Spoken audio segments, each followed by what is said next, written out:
Welcome back to Out of the Blue, where we explore life-changing moments of transformation and gratitude. I'm your host, Vernon West, joined today by my son and co-host, Vernon West III, an accomplished singer-songwriter and visual artist who created both our theme song and our logo. Together, we love exploring the journeys that remind us miracles can appear right when we least expect them. Our guest today is someone whose life has been guided by a profound connection to nature, spirit, and the mysterious forces that move through all of us.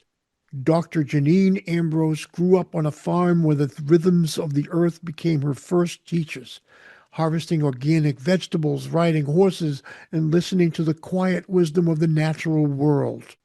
That early harmony shaped the lens through which she views life, one rooted in presence, compassion, and alignment with the moments. Over the years, Dr. Ambrose has experienced what many would call the mystical, moments of slowed time, guidance through collective trauma, and deep encounters with spirit. Mentored by a yogi, she's learned to bridge the physical and the spiritual in ways that awaken healing and consciousness. Her life's journey, including the challenges of relationships and 2 divorces, has given her the insight and empathy to help others find balance, self-love, and inner peace. Her out-of-the-blue moment came during a profound spiritual awakening when, under the guidance of her yogi, she experienced a soul encounter that forever expanded her understanding of who we are beyond the body. That moment of transcendence opened the door to her mission, to empower the collective and help others rediscover their divine essence and purpose. This is a conversation about surrender, healing, and the unseen dimensions that connect us all. Let's welcome Dr. Janine Ambrose right here, right now, on Out of the Blue, the podcast. Good afternoon, Dr. Ambrose, and welcome to Out of the Blue. Hello. Nice. How you doing? Very good today. How are you? Absolutely wonderful. It's another day to find some things to be grateful for, right? Yes, absolutely. Let's start right at the beginning there with that beautiful event that I ended the intro with. Yes, and I've had quite a few of those through the Oh, well, years. I'm sure you're going to tell us all about them, and I want you to. I encourage that. I don't know if we can do it all in one show, but No, no okay. part, not even. I don't expect that to be happening, but we'll get close. We'll get a tip of the iceberg anyway. Yes, yes. Well, basically, I started counseling when I was in grade school. My mother was very gifted, and she could see in bodies. And when we were young, we would go to Cassadaga, Florida, to visit my uncle, and we would stop in Cassadaga where all the psychics lived. Oh no, And we really? would go, yeah, and we'd go around and visit them. And so I was integrated into that, even though I was raised very Catholic. We have bishops in our bloodline and things like that. So that's kind of my start. And then as I was in school, kids would come up and ask me about their problems, and I would tell them what I would do, and it always worked out for them. So my counseling started at a very young age, even children I didn't know in different grades. And from there, it went on to composing, playing the piano, musical like you. It's fun.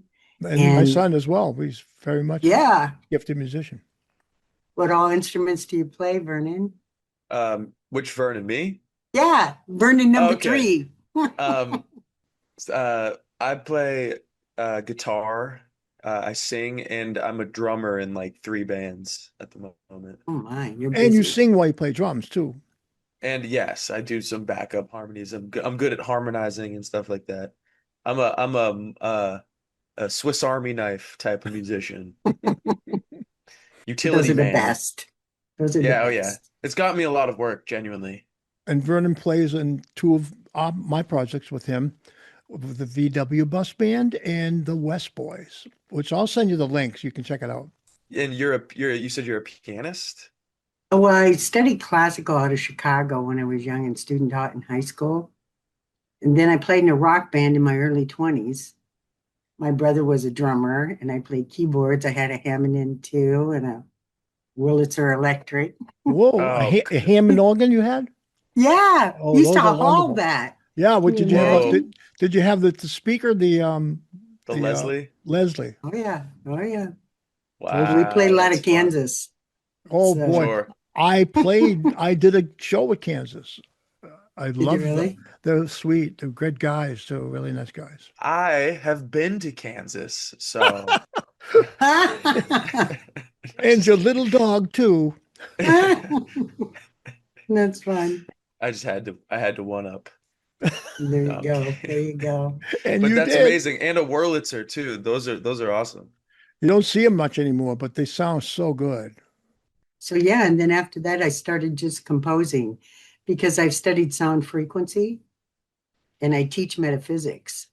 So I composed two CDs so far. One opens and aligns the chakras in your body, and the other one heals sinus cavities, in which I've gotten actually clarification on that. I met a woman, her husband was an emergency room doctor, and she was having sinus problems. And I said, well, I've created this CD. This was a few years ago, obviously.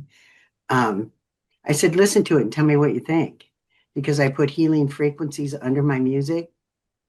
So she listened to it for about a month when she went to bed, and I met her at school again, and she said, oh my God, it healed my sinuses. I was going to have surgery. And I said, sound frequency actually resonates to the different densities in the body. So your bones have a density and a sound, a frequency, color, and sound.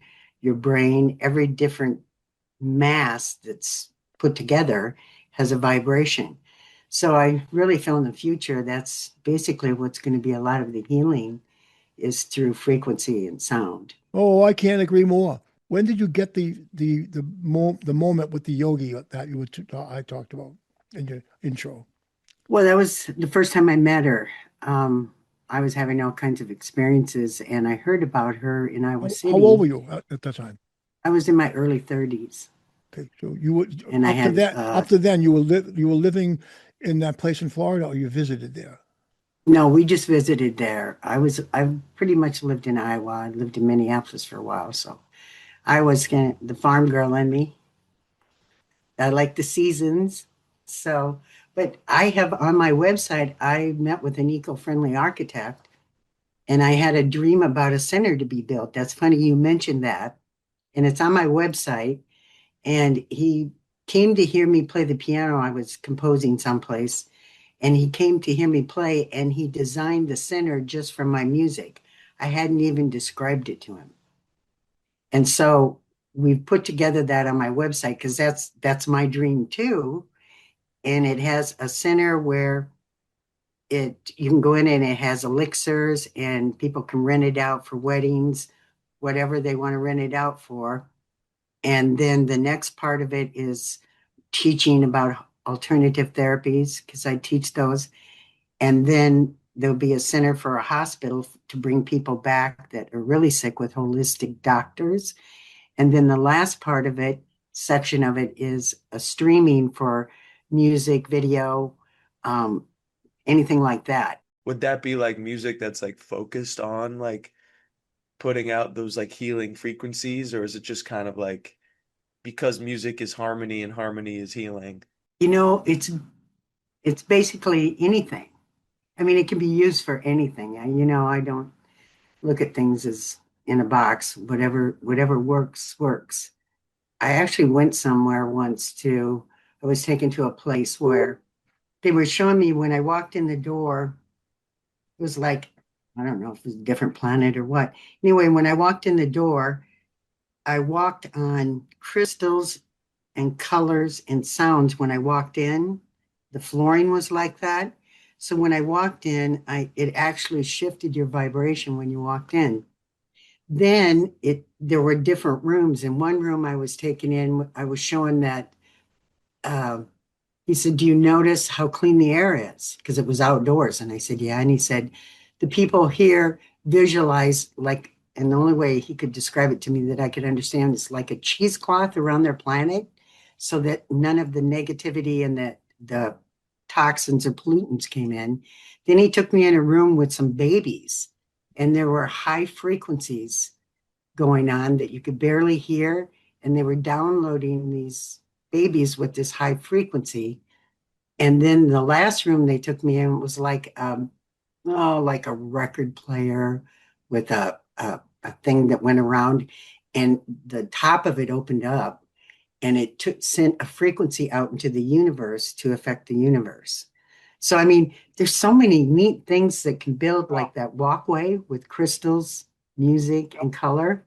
Well, definitely, this is the future of healing in the world. Yes. Really, it is definitely, in my opinion. But go ahead. Hopefully, it'll manifest. Well, we have to see it before it can manifest anyway, Right, we right, have to have the exactly, vision. absolutely. So yeah, and then I have 6 children, so they were my greatest teachers. Um, I say that to my my kids all the time. I tell my Yeah, they kids are, aren't they? they are the best teachers you can get. Yeah, It's, you are, Vernon. You are. yeah, I always said I had a lot to learn. I had 6. That's what it is, I guess. Now, but that's a good way to look at it. Well, there Maybe might they're be, each a facet of us, you know? yeah, it could be that. It could be actually more having a lot to do with your purpose. Oh, absolutely. Yeah. So go ahead, keep going. Let's go back to Janine's story. Oh, when I met the yogi. Yes. Okay, that was very powerful. We sat down and she took us, and her name's Marilyn Rossner, and she runs the International Institute of Integral Human Services and Psychic Sciences in Montreal, Canada. And she's affiliated and connected with the Open University in Sri Lanka. And she's also on the board of the World Health Organization. Anyway, so when I went to see her, we meditated, and my sister was with me. And all of a sudden, my feet started to tingle, and all of a sudden, I couldn't feel my body.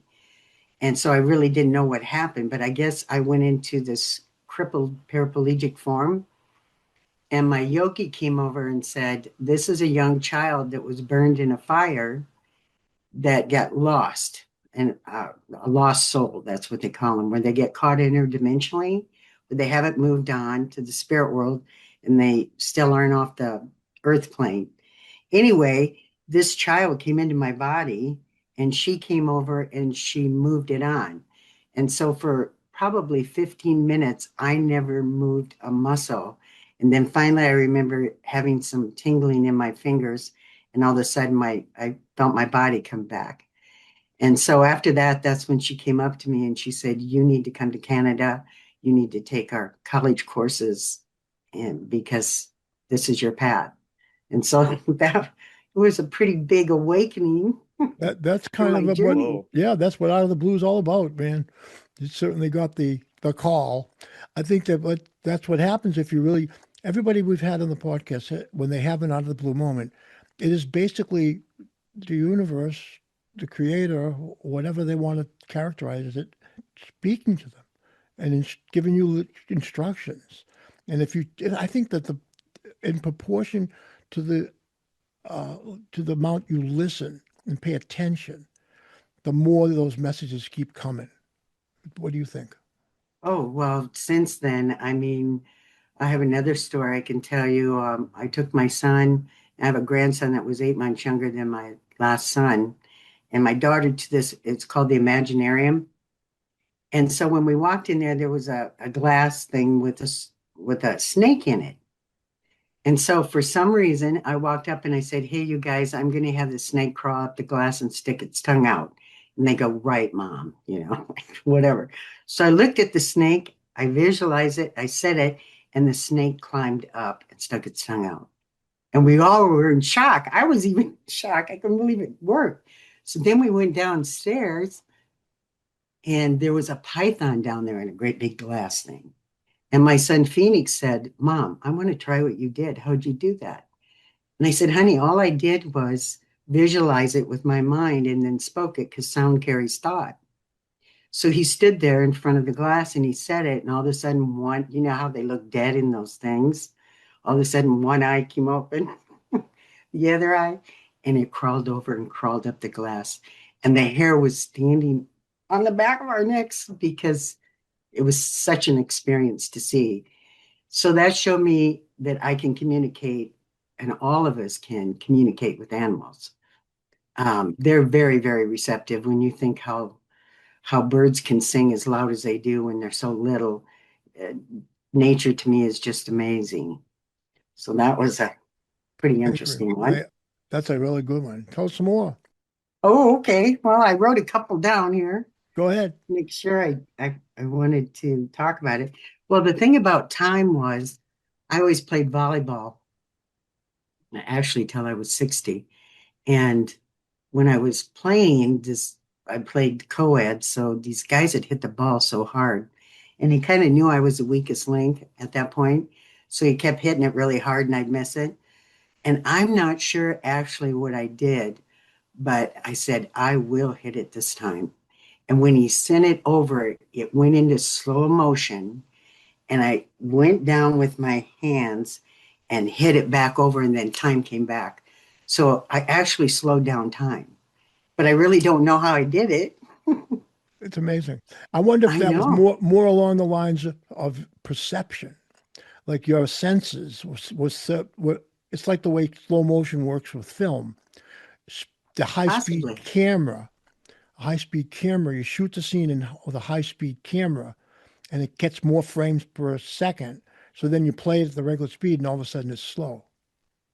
So maybe that's what you did. That somehow you can control the perception rate of your mind.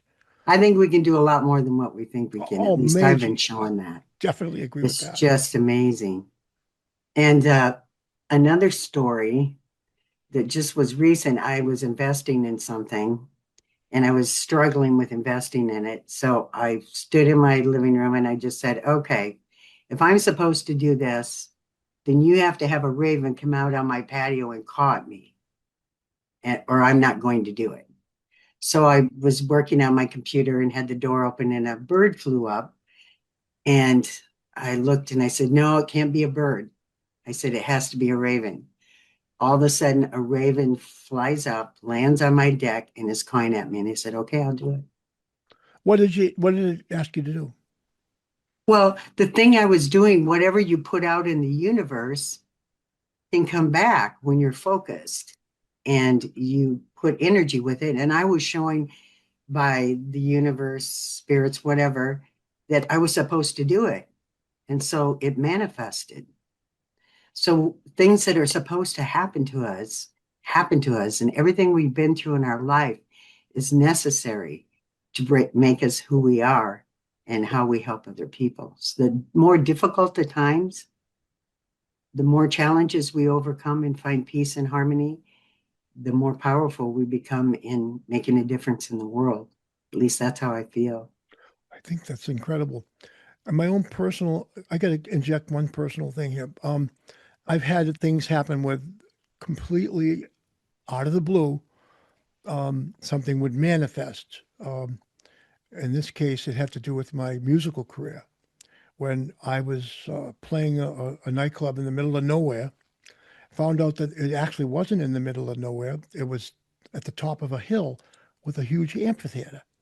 And Mm-hmm. and then I met a guy at the nightclub out of the blue from Boston. 'Cause this place is 4.5 hours out of Boston. I meet this guy at the bar at that place. I'm saying, "What are you doing here?" And he goes, "Oh, I'm here for the show tomorrow." "What show?" "It's Bonnie Raitt." I didn't even know who Bonnie Raitt was. I was 22. And he goes, "Yeah, you want to come and see the show? Come down in the morning. I'll give you a backstage pass." Now, meanwhile, had been 8 years playing music, and really, it was hard. We were still playing nightclubs. It was hard to make any really real progress. It's a very difficult business. And Mm-hmm. I had surrendered. At that point in my life, I was saying, all right, God, just direct me. If I'm supposed to keep doing this, let me know." So I went down that morning, got the backstage pass. I go hang out backstage. And don't you know, Bonnie Raitt comes up to me, taps me on the shoulder, says, "Hi, I'm Bonnie Raitt." I go, "Oh my God, how are you? Nice to meet you." And 45 minutes later, the promoter came running across the stage and said, "Bonnie, can I speak to you?" And says, "Bonnie," she says, "Vernon, wait a second." She goes up to talk to him. And he says, "Bonnie, can you go on early? The opening act is nowhere to be found, and we got to start the show in 10 minutes." She goes, "Well, let's have Vernon's band play." And I went on stage for 12,000 people. Talk about a Oh manifestation. my. And then the next thing you know, my career took off. But the next thing that happened to me after years of that wonderful thing happening and more wonderful things on top of that, more wonderful experiences. But what happened was I got an incredibly bad thing happen to me. Like my career, which was like I'm a freight train, was moving at such a velocity, with so much momentum that it was almost like impossible to stop it. But something happened out of the blue, completely unexpected, from the evil people, really, in the world. Because in the music business, there's quite a bit of greed and stuff like that going on. And I was kind of naive to it. And I walked right into it. I was vulnerable, and something really bad happened to me. And I was always troubled about that. But I look back on it now and I think maybe that was more important than I realized, because maybe the real function of my inspiration and manifestation isn't just to show that I can make beautiful things, that beautiful things can happen, but that I can help with the problem that's happening in the world. That there is a lot of negativity. There's a lot of uh, sadness. There's a lot of I don't want to say evil. I don't even like to give it words, but negativity is the worst word I want to use here. But I think that my calling ends up being more like what I'm doing now with Out of the Blue, which is addressing people's trauma and seeing how they make surviving into thriving. And that seems to be more in alignment with my purpose. Now, do you think that, what, you think I'm pretty close to that? You are pretty psychic. So what do you think? Well, I believe everything happens for a reason. Yeah, I do too. And there's always the negative and the positive, the yin and the yang. Then, yeah, yep. And so I keep myself in a positive mode all the time, or I try to, because I reflect more energy and more healing, even if it's only to one person, because I think we can change the world with one person at a time. I know if when I met my yogi, I took a shift vibrationally because I was in her energy field. Well, they say for if you're in someone's energy field for a half hour, they've actually affected you. It's like seeing a light, and those ones that you touch and they get brighter. Well, that's what we are happening, or what's happening on our planet right now, is as we raise our vibration affects everyone around us. And that's with our voice, that's with physical connecting with people. And that's actually even focusing when you meditate and you send things out to the universe, it actually affects the universe. So what I do in my meditations, I always visualize sending peace and harmony and love down, and I visualize crystals in the middle of the earth. And then I see them spray out through the planet out into the universe so that it's going everywhere, because everywhere is all connected. Crystals are amazing things. I mean, They're conduits, yeah. I feel like they are like, yeah, like they're conduits. I felt I used to gather them whenever I went out in the nature, and I still have a bunch of them. It doesn't surprise me about you. But they sort of talk to you, and they're like almost like living beings at a higher level. You know, Absolutely. Yeah, when you When say I'm conduit, sorry, what does that necessarily mean? Because I have a gist, but what does that mean to you? Like, Okay, so when I was in Canada and I had to take a bunch of classes there, and she had stones and she brought all these stones in. So, and they hold information, crystals. So she said if people would take a crystal when they're studying, all that information would go in the crystal.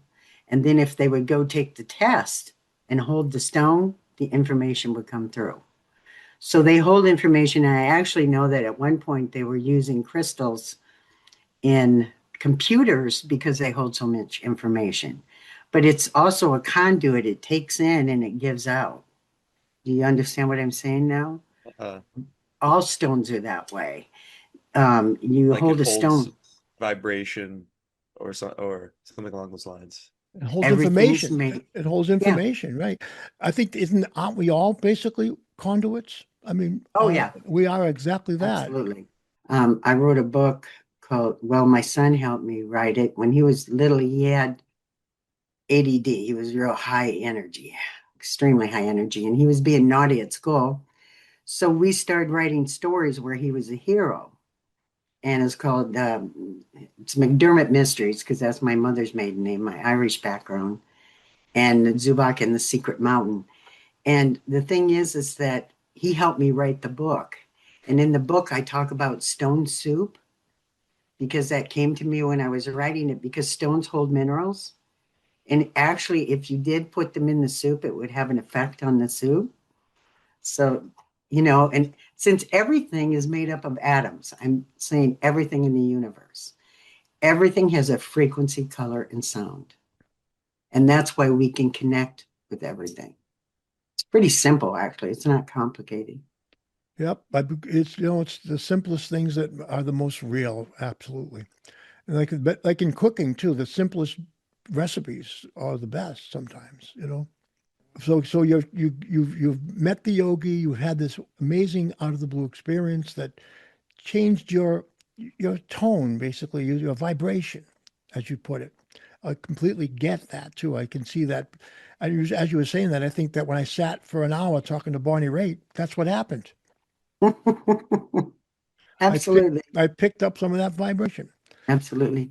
Well, I wanted to mention about Patch Adams. I've done some workshops with him. You've heard of Patch Adams. I have. So when I was in Canada, he came to Canada and he's a real tall guy. And he had a long braid and he had a cross earring and he got up on the stage and he started stripping while he was talking. So everybody's in hysterics at this point. And he gets down to his boxer shorts and he starts putting on this outfit that he would go to Russia in to help the kids in Russia that were in orphanages. Well, he was a medical doctor and he found that when he would go into people's homes and spend a week with them to find out what trauma created their illness, because trauma and emotion creates illness. And I've done research with Alzheimer's patients, and usually there's some trauma that has made them forget the immediate. They always remember the past, but it's the immediate that starts in that. Anyway, he has a center down, I think it's in Virginia, and the government went in and tried to say they'd build him a hospital, and he wouldn't have anything to do with the government. He he built the whole thing on donations. And he has a website you can go on, and retired doctors and nurses go down there, and even the cleaning ladies, everybody makes $10 an hour. Wasn't Robin Williams the one who played Yeah, Patch he's the one that Adams? played the part. That's right. He was a hoot. He was amazing, really. That was an amazing movie. Vernon the Third. Did you understand that? I mean, yeah, so he essentially made like he invested in like an alternative uh hospital. Well, he had a near-death experience because he tried to commit suicide because he didn't fit in school systems. He was actually extremely brilliant. And after the near-death experience, that's when he was shown what he was here to do. And he would walk in airports with a whoopee cushion under his arm, and he'd walk up to people that looked depressed or sad, and he'd Make push it, it, make the noise. and then he'd follow them until they smiled.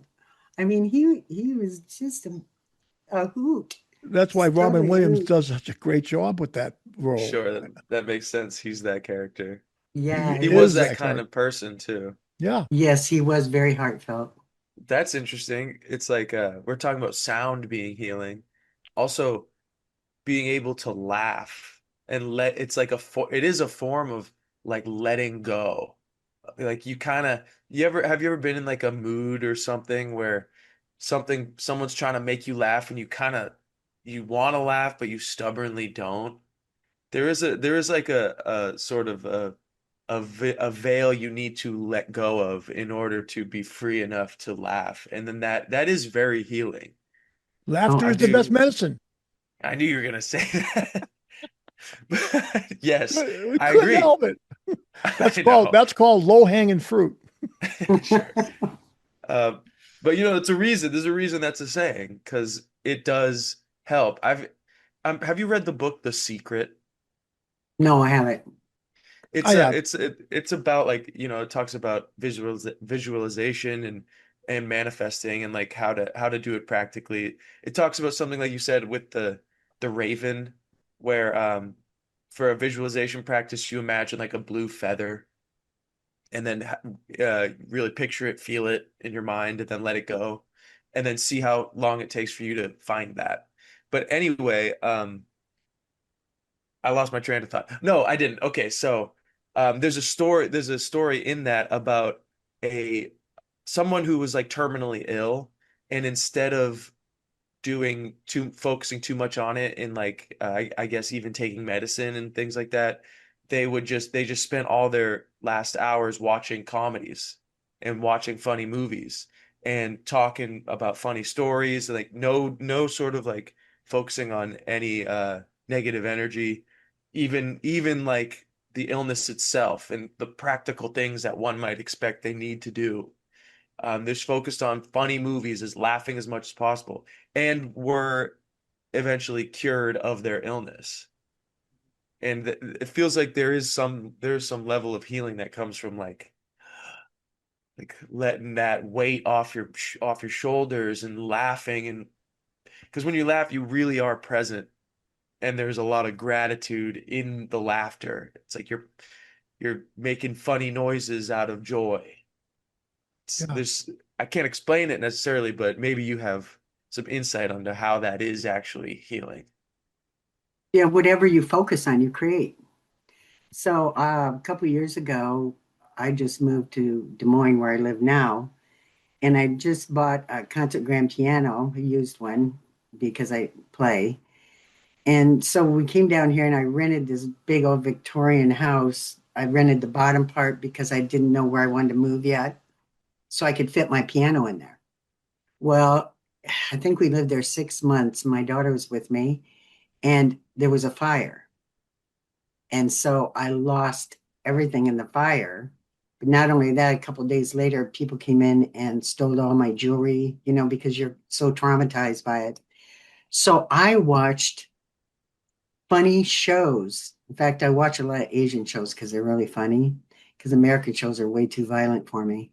Um, and laughed in order to get through that trauma that I went through. So I didn't focus on the trauma. I focused on keeping myself laughing and having fun to help myself get through it. And then it helped me do that. So those traumas, they're there for a reason, because we came here to overcome that. Until we know who we are and we're okay with who we are, it's really hard to be happy in life. We got to be able to speak our truth, not be afraid, and be who we are. And then we'll resonate with the people and draw the people that we need to be around.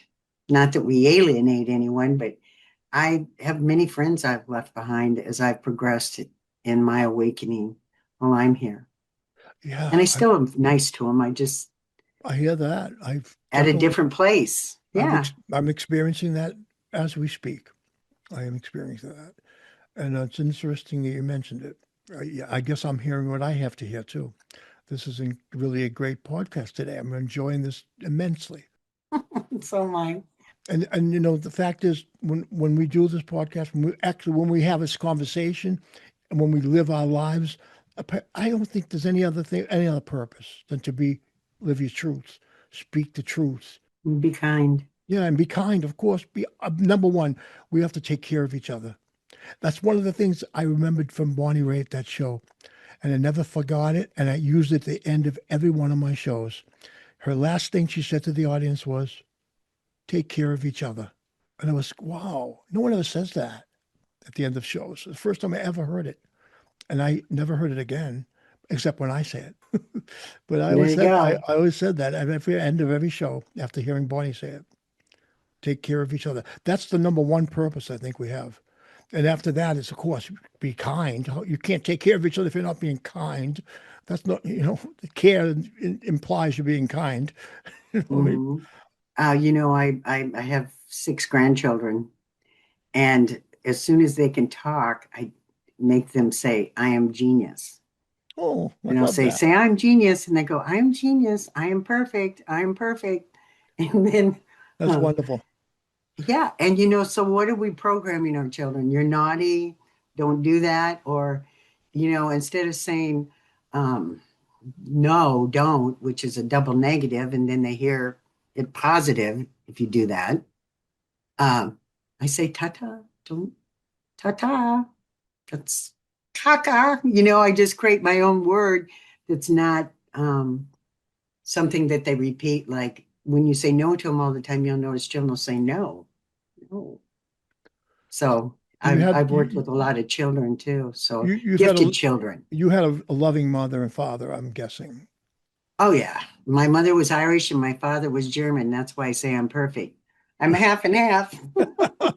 Well, I am also half and half, Oh, good job. and my son is three quarters and one quarter. So I lost some of the half part because my mother was Italian, my father was British, German, Scotch, whatever, Interesting. the Yeah. West side. And so I brought on when I give to my kids, they only got a quarter of that because half of me is Italian, my wife's all Italian, so we got three quarters.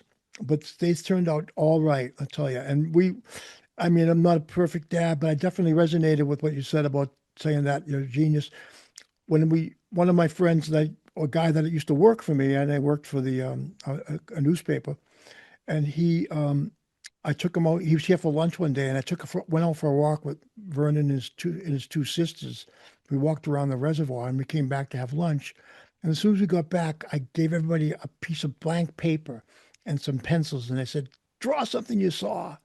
And this guy never forgot that. And look at my three children. They're all artists, really. They love to create, and it's instilled at a young age. It really is.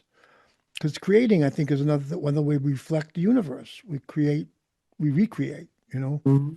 We Well, we're creating whether we know it or not. So if we're thinking negative thoughts, we're drawing negative things. That's exactly right. So control the mind. And one of my affirmations is I release emotion to understanding because emotion creates reaction and understanding, you'll know what your part is in the moment rather than reacting to it. You know what your part is in the moment. I love that because that way you keeping the focus really on yourself and Well, your that's what part. it's all about, the whole journey. Right. And Yeah. oftentimes we will, you know, shift the focus on something else outside of us. And that takes away from the growth that you need to have during that period. So as we get near the end of our podcast, where you are now, which is, I think, I want you to tell us all about where you are now in your journey. Right now, I'm doing a podcast with a yogi from India. His name's Sri Govinda Naranjan. Not really a podcast. I'm doing videos, Zooms with him, and we're posting them about how to raise children, how to do different things. And so I'm working on that. And I had a TV show for about 15 years. So I have over 100 shows I want to get downloaded on my website so that people can watch them because it was so fun. I had stone readers, I had angel readers, I had eco-friendly architects, organic. My brother's an organic farmer and owns a popcorn company. I had him on. I mean, just near death. I probably had 10 people with near death experiences on, which is a great topic to talk to people about because a lot of people hide that they've had that. And it's such a powerful experience. So I'm working on becoming global.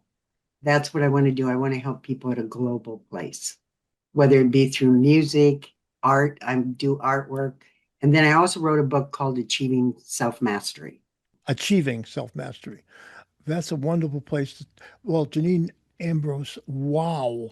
I'm so grateful to have had you here today with us. It's been an incredible journey going down that. And I'm just getting, I could talk for an hour about what you've said and what it's inspired me to talk about, but that's another podcast. Let's, we definitely want to circle back and visit with you again. I will say that you're in the Out of the Blue family now. And once you're in the family, you know how family is, it's forever. Oh, yes. Thank you, Vernon the third. Of course. Yeah, thank you for sharing. Definitely feel affected positively from just talking to you, I which do too. happens often, which is one of the best things about this podcast. But I mean, I sometimes will sleep with vibrations on and sometimes you go, is this working? I don't know. And then you just leave them on, and then you wake up and you kind of live live out the truth that you feel from those harmonies and things. So I am very curious also about your sinus relief sounds. I can email that to your Um, dad. Yes, and I'll pass it on for I sure. mean, any form of payment that you need for these kinds of things, like I understand this is your work and your product. So that's all that, don't shy away from asking for that. Hey, you're a sweetheart. You're intuitive. So Oh, let's, thanks. he's very much intuitive. He really is. That means a lot. I appreciate that.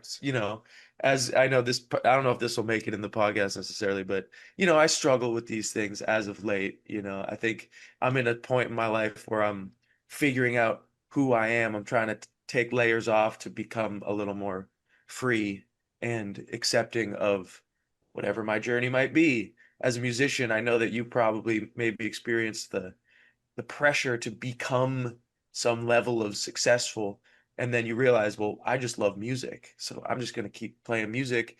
I need to reframe what I always thought I would become, because that's not the point. The point is to live my heart's natural path, live that out. So hearing that I am intuitive is very helpful coming from someone Oh, of yes. your prowess. I appreciate it. So Janine, let's leave our audience with one last statement from you. If you were saying goodbye to the people listening right now, and you wanted to tell them some parting words, what would they be? Some parting words. Believe in yourself. When you start to believe in yourself, everything opens up and you can affect and touch more people. Amen to that, Janine. And let's say bye to our loving audience. Thank you for joining us. Please hit the like, subscribe, because we need to spread the word. Don't you know that? And of course, you can donate to Janine. You can donate to Out of the Blue. We always need your help. So don't hesitate in showing your love to us, because donating money or anything of it, just another form of gratitude. So thank you so much. And I'm very grateful, Janine. We'll be so much in touch. Thank you so much for Me joining too. us. Thank you. Thank you for joining us Thank today. And Out you. of the Blue, it's been an extremely wonderful pleasure. And I can't wait to do it again. We'll be talking again soon. Thank you all Okay. for joining us. This is Vernon West and my son Vernon West III and Janine Ambrose. And this has been Out of the Blue, the podcast.